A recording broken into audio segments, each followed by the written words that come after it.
जैसे जैसे ज्यादा से ज्यादा जानवर नदी में उतरने लगे, दूसरे किनारे पर पहुंचना उतना ही मुश्किल हो गया। लाखों के झुंडों में से कई हजार दूसरे किनारे की मीठी घास तक नहीं पहुंच पाएंगे। जो दूसरी तरफ पहुंचने में कामयाब हुए, वो मारा नदी की भगदड़ से बच निकले।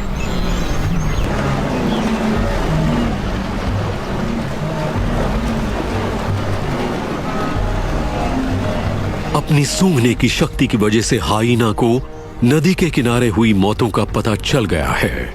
इच्छा शक्ति विल्डेबीस्ट को आखिरी सांस तक मुकाबला करने के लिए मजबूर करती है।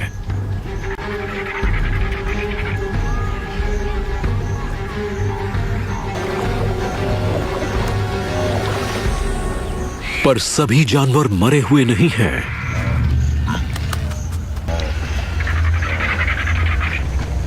हाइना ने गलत विल्डेबीस्ट को चुना।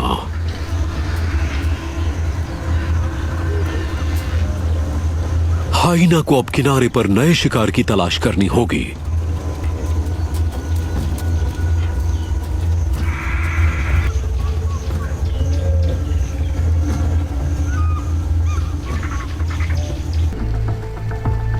अगले 3 महीने बारिश के बादल मारा से सेरेंगेटी तक फैले इलाके में लगातार दक्षिण की ओर बढ़ेंगे। वो अपने साथ एक नई हरियाली लेकर आए हैं। आसमान के इशारे को समझकर विल्डेबीस्ट भी दक्षिण की ओर वापस जाने लगते हैं। माइग्रेशन एक प्राचीन रस्म है। वो बेहतर चरागाहों की तलाश में बारिश का पीछा करते हैं, लेकिन सेरेंगेटी के अपने गर्मियों के घास वाले मैदानों तक पहुंचने के लिए उन्हें एक बार फिर नदी पार करनी होगी।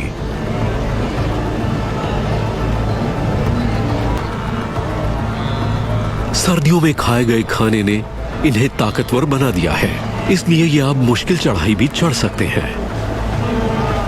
नदी पार करते हुए कई बच्चे अपनी मां से बिछड़ जाते हैं, लेकिन वो अब अपने झुंड को ढूंढने लायक हो चुके हैं।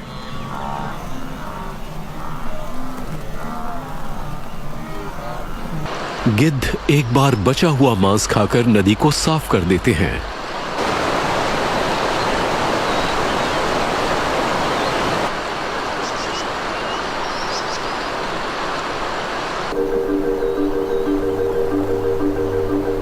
माइग्रेशन करने वाले झुंडों में से आखिरी विल्डेबीस्ट भी दूसरे किनारे पर पहुंच गया।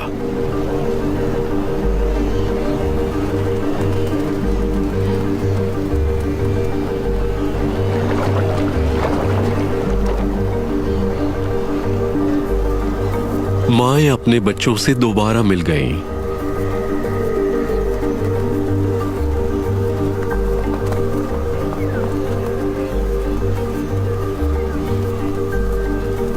वो झुंड में शामिल होकर वापस सेरेंगेटी के मैदानों की ओर बढ़ने लगे। विल्डेबीस्ट की इस यात्रा की शुरुआत या अंत नहीं होता। इस न खत्म होने वाली यात्रा में बारिश का पीछा किया जाता है। मारा और उसके मैदान अब पूरी तरह खामोश हैं।